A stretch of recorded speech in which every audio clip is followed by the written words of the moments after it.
this cultural pressure to deliver. Just do. We got to be busy. It's like this Tayloristic, like boom, boom, boom, deliver, push, push, push. Like how many story points did we deliver? Not actually what we delivered. No question of what if it was right or wrong.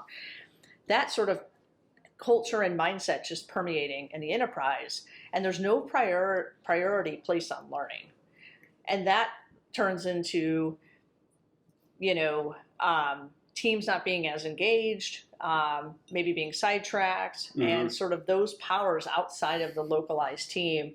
Those are some headwinds that I wish would go away. Frankly, you know, it's like you hear executives talk about how we need to learn and keep up with emerging tech, but then the frozen middle says, "Oh, deliver, deliver, deliver," and that's the sort of tug of war I deal with, and I wish that.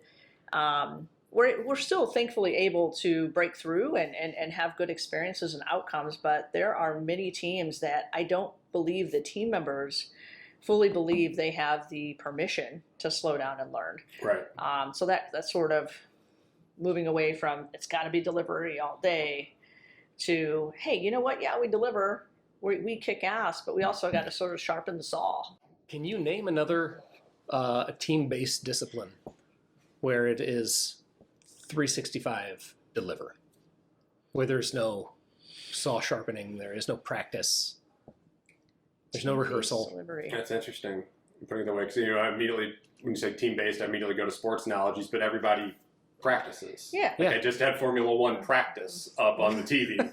We're coming in so that they can get used to the track, get used to the new car, kind of feel their way through things. Everybody does drills. Yeah. We repeat so that it's easier to do it the one time you need to do it. Exactly. In a game time situation. It's always game time. Is there another team that's always game time?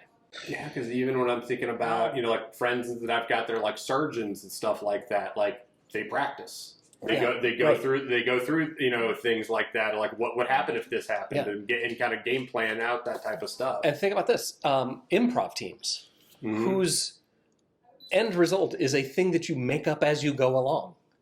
They practice. They practice making it up as they go along. Yeah, that's a good point. There's zero argument. Yeah, let's just deliver 12 months out of the year. 100%. I love that, because even first responders, like you got me thinking with the surgeons, like even the people that are first at the scene of an emergency, cops, paramedics, fire people, everything, they all practice, you know, and they, technically they're 24/7, if you were technically on, but they still make time to practice so they can be better at it when it comes to game time. Yeah. And I'm thinking like teachers. Maybe teachers don't get an opportunity to practice enough, but they have professional development days. They have days where the school is closed, but they come in because they're working on their craft. That's interesting. But because one of the things like you were just talking about, that the mindset of it's not just that I've got to be delivering, but that everybody's got to be busy. And getting out of that, like that was one of the hardest things when I was working with teams to break. Was I was like, all right, guys, since we're running a 2.5 day sprint, here's one user story. We're gonna get one user story done. And immediately reaction was, well, there's not, like I'm the database guy, and there's no database work in here. It's like, well, great. Then what else can you contribute? We're gonna get this one whole thing done. And this thing, the first user story I gave them was, can you spin up an EC2? Just spin me. I don't even care the operating system. Do you have the capability to do this so that you can at least hold something back up to your customer and say, is this right? That was a huge shift, because it used to be I build,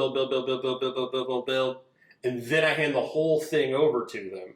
It was, we're going to build just a little bit and then be able to hand something over to them to be able to get feedback. We all know, everybody's on the same page here, that it's not going to be what you need at the very end, but at least to start to get feedback. And that was a huge shift for them, that it wasn't about that I'm busy, you're busy, she's busy.